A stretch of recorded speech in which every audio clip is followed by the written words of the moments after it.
৫ goal, ১ লাল card, ২ penalty. World cup classic. England মেক্সিকোর মধ্যে আজটেকা স্টেডিয়ামে যেই লড়াইটা হলো সেইটা এই বিশ্বকাপের সেরা ম্যাচ। শুধু এই বিশ্বকাপে বলছি কেন, all time classic world cup ম্যাচগুলোর মধ্যেও এটা থাকবে। আরও বেশি করে থাকবে যদি ইংল্যান্ড শেষ পর্যন্ত গিয়ে এইবার বিশ্বকাপটা জিততে পারে, যদি তাদের কামিং হোম আসলেই পূর্ণতা পায়। কি রুদ্ধশ্বাস এক লড়াই ইংল্যান্ড জিতল মেক্সিকোর বিপক্ষে ৩-২ গোলে, যেইখানে দ্বিতীয়ার্ধের প্রায় পুরোটা সময়ই ইংল্যান্ডকে ১০ জন নিয়ে খেলতে হয়েছে। মেক্সিকো চেষ্টা করেছিল, লড়াই করেছিল সামর্থ্যের সবটুকু নিংড়ে দিয়ে। এই আজটেকা স্টেডিয়াম তাদের বড় একটা অহংকারের জায়গা। ১৯৬৬ সালে যে স্টেডিয়ামের পথ চলা শুরু হয়েছিল, উদ্বোধন হয়েছিল, এই ৬০ বছরে এর আগের ৮৯টা ম্যাচের মধ্যে কেবলমাত্র ২টা কম্পিটিটিভ ম্যাচে মেক্সিকো হেরেছিল। আজকে তারা ৯০তম ম্যাচে তৃতীয়বার হারল। ওয়ার্ল্ড কাপে এর আগে যে ১০টা ম্যাচ মেক্সিকো খেলেছে তাদের এই জাতীয় স্টেডিয়ামে, সেইখানে একটা ম্যাচও তারা হারেনি। ইংল্যান্ডের বিপক্ষে এই ম্যাচটাতেও তারা হিউজ এফোর্ট তারা দিয়েছিল, কিন্তু শেষ পর্যন্ত গিয়ে হ্যারি কেইন, জুড বেলিংহামদের সঙ্গে পেরে ওঠেনি। ফলে ইংল্যান্ডের ওই ৬৬র পর, ওই ৬০ বছর পর আবারও বিশ্বকাপ শিরোপা জয়ের স্বপ্নের পথে তারা আরও একটা ধাপ এগিয়ে গেল, উঠে গেল কোয়ার্টার ফাইনালে, যেইখানে তারা খেলবে নরওয়ের সঙ্গে। হতে পারত সেইটা ইংল্যান্ড ব্রাজিলের আরও একটা লড়াই, আরও একটা ক্লাসিক লড়াই, কিন্তু ব্রাজিল তো আসলে হেরে গিয়েছে নরওয়ের কাছে, বিশ্বকাপ থেকে তাদের বিদায় হয়ে গিয়েছে। এখন ইংল্যান্ড নরওয়ে ম্যাচটা কোয়ার্টার ফাইনালে হবে। ইনফ্যাক্ট এই ইংল্যান্ড ব্রাজিল খেলার কথা কিন্তু এই ম্যাচটাতে আমার অনেকাংশেই মনে পড়ছিল সেই ২০০২ বিশ্বকাপ, ব্রাজিল যেবার সর্বশেষ বিশ্বকাপ জিতেছিল, কোয়ার্টার ফাইনালে ব্রাজিল ইংল্যান্ড মুখোমুখি হয়েছিল, যেই ম্যাচটা ব্রাজিল ২-১ গোলে জিতেছিল। কিন্তু সেই জয়ী ম্যাচটাতে বেশি করে তো মনে আছে রোনালদিনিওর ফ্রি কিক থেকে করা সেই গোলটার কারণে, কিন্তু গোলের কিন্তু কিছুক্ষণ পর রোনালদিনিও লাল কার্ড দেখে মাঠ থেকে তার বেরিয়ে যেতে হয়। ব্রাজিল শেষ আধ ঘন্টার বেশি সময় ১০ জন নিয়ে খেলে এবং তারপরও তারা ওই ২-১ গোলে জয় নিয়েই ম্যাচটা শেষ করে।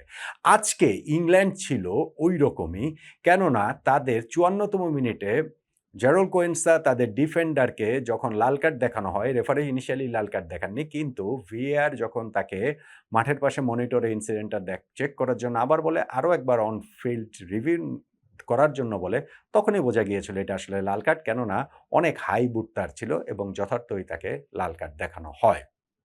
ইংল্যান্ড ওই মুহূর্তে ২-১ গোলে এগিয়ে, কিন্তু সেই ২-১ গোলে এগিয়েটাও কিন্তু খুবই থ্রিলিং একটা অবস্থায়। ফার্স্ট হাফে যেমন ২ মিনিটের মধ্যে ২ গোল দিয়ে দিলেন জুড বেলিংহাম ৩৬ এবং ৩৮তম মিনিটে, এবং সেই ২টা গোলে ইংল্যান্ডকে অল অফ এ সাডেন মনে হচ্ছিল যে তারা এই আজটেকা জয় করতে যাচ্ছে, অত বেশি হয়তো সমস্যা হবে না। সমস্যা তো হবেই, কিন্তু সাফারিংস তো হবেই, কিন্তু এই ২ মিনিটে ২ গোল ইংল্যান্ডকে অনেক স্বস্তির জায়গায় এনে দিয়েছে। এই আজতেকা স্টেডিয়ামে কিন্তু ইংল্যান্ডের একটা স্মৃতি রয়েছে, যেই স্মৃতিটাও তাদের জন্য আসলে খুব ভালো না। ১৯৮৬ বিশ্বকাপ, ডিয়েগো ম্যারাডোনার সেই হ্যান্ড অফ গড এবং গোল অফ দ্য সেঞ্চুরির ম্যাচ। ইংল্যান্ড আর্জেন্টিনা মুখোমুখি হয়েছিল, যেইখানে মারাদোনা ওই হাত দিয়ে যে গোল দিয়েছিলেন পিটার শিল্টনকে বোকা বানিয়ে, সেইটা পরবর্তীতে তিনি বলেছেন যে ঈশ্বরের হাতের গোল, এবং তারপরে মিডফিল্ড থেকে প্রায় ইংল্যান্ডের পুরো ডিফেন্স লাইন না, পুরো ইংল্যান্ড টিমকেই ৬-৭ জনকে কাটিয়ে তিনি যে গোল করেছেন, সেটা এখনও বিশ্বকাপ ইতিহাসে সর্বকালের সেরা গোল। ওই আজটেকা স্টেডিয়ামে ইংল্যান্ডের আর্জেন্টিনার কাছে পরাজয়ের যে দুঃস্বপ্ন, সেই দুঃস্বপ্ন তাড়ানোর মিশন এই দিনটাতে ছিল। যখন জুড বেলিংহাম ওই পরপর কুইক ফায়ার তার যে ডাবল ২টো গোল যে তিনি করলেন, এবং সেই ২টা গোলকে প্রথমটাতে বুকায়ো সাকার বলটাতে হেড দিয়ে একটা ডাইভিং হেডে গোল করলেন, এবং পরেরটাতে হ্যারি কেইনের কাটব্যাকে তিনি একটা যথার্থ সময়ের রানে বলটাকে জালে পাঠিয়ে দিলেন।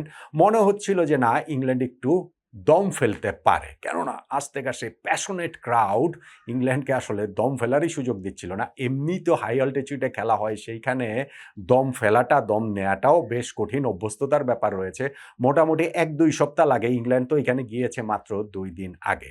তবে কাজটা যে সহজ হবে না সেইটা বোঝা যায় যখন ওই ২টো গোল পরপর হজম করার পরও মেক্সিকো ম্যাচে কামব্যাক করলো ৪২তম মিনিটে তারা যখন হচ্ছে গিয়ে ওই ভলি থেকে করা গোলটা শোধ করে দিল, একটা গোল শোধ করলো এবং ইনফ্যাক্ট এই হাফ টাইমের আগেই তারা ২-২ সমতায় চলে আসতে পারত। রাউল হিমেনেজের হেডটা অসাধারণ রিফ্লেক্সে ইংল্যান্ডের কিপার জর্ডান পিকফোর্ড ঠেকালেন এবং সেই জায়গাটাতে গিয়ে কিন্তু ইংল্যান্ড একটুখানি স্বস্তির নিঃশ্বাস ফেলে ফার্স্ট হাফটা অন্ততপক্ষে শেষ করতে পারে। কিন্তু সেকেন্ড হাফের শুরুতে ওই যে লাল কার্ড, কোয়ান্সার রেড কার্ডে তারা ১০ জনের দলে পরিণত হলো। মেক্সিকো যে এই জায়গাটা থেকে তারা কামব্যাক করবে এটা সেন্স করাই যাচ্ছিল। কিন্তু জাস্ট মিনিট কয়েকের মধ্যে ইংল্যান্ড পেনাল্টি পেয়ে গেল। ৫৮তম মিনিটে হ্যারি কেইন, যেইখানটাতে গর্ডনকে মেক্সিকোর কিপার ফাউল করেছিলেন, ক্লিয়ার পেনাল্টি, এবং সেই পেনাল্টি থেকে হ্যারি কেইনে গোল করে ইংল্যান্ডকে আবারও ২ গোলের ব্যবধানে লিড এনে দিলেন ৩-১। কিন্তু ম্যাচটা যে তখনও শেষ না বোঝা যাচ্ছিল এবং কিছুক্ষণের মধ্যেই মেক্সিকো পেনাল্টি পেয়ে যায়। সেইটাতেও আবার রেফারি শুরুতে পেনাল্টি বাঁশি বাজাননি, কিন্তু অনফিল্ড রিভিউ নেওয়ার পর দেখা গেল যে হ্যারি কেইন ওইখানে বল কিক করার সময় মেক্সিকোর প্লেয়ারের বুটেই তিনি কিকটা করেছেন এবং সেই জায়গাটাতে মেক্সিকো যে পেনাল্টিটা পেয়ে যায়, রাউল হিমেনেজ বলটাকে জালে পাঠিয়ে দিলেন। ৩-২। ম্যাচের তখনও বাকি মোটামুটি আধা ঘন্টা, ধরেন নির্ধারিত সময়ের আরও ২২ মিনিট, তারপরে গিয়ে আরও এক্সট্রা টাইম মিলিয়ে তো হাফ অ্যান আওয়ারের বেশি আসলে বাকি। মেক্সিকো ওই জায়গা থেকে তারা আর ইকুয়ালাইজারটা পেল না। চেষ্টা করে গেছে, একের পর এক চেষ্টা করে গেছে এবং ইংল্যান্ড তারা জানবাজি রেখে ডিফেন্ডিং করে গেছে ১০ জন নিয়ে এবং সেইটা করে তারা ১৯৮৬ সালে যে ডিয়েগো ম্যারাডোনার আর্জেন্টিনার কাছে এই স্টেডিয়ামে যে হেরেছিল সেইটা ওভারকাম করতে পারলো। আর মেক্সিকো ফাইনালি গিয়ে তারা এই স্টেডিয়ামের ৬০ বছরের ইতিহাসে ৯০তম ম্যাচে মাত্র তৃতীয় কম্পিটিটিভ ম্যাচে তারা পরাজিত হলো। ইংল্যান্ডের কামিং হোমের স্বপ্নটাই টিকে আছে। তারা বিশ্বকাপ জয় থেকে আরও একটু কাছাকাছি চলে গেল। কোয়ার্টার ফাইনালে তারা পৌঁছে গেল। সেই কোয়ার্টার ফাইনালে তারা বলছিলাম নরওয়ের সঙ্গে খেলবে। সেইটা ম্যাচটা জেতা তো মোটেই সহজ হবে না, কেননা সেই নরওয়ে হারিয়ে দিয়েছে ব্রাজিলকে।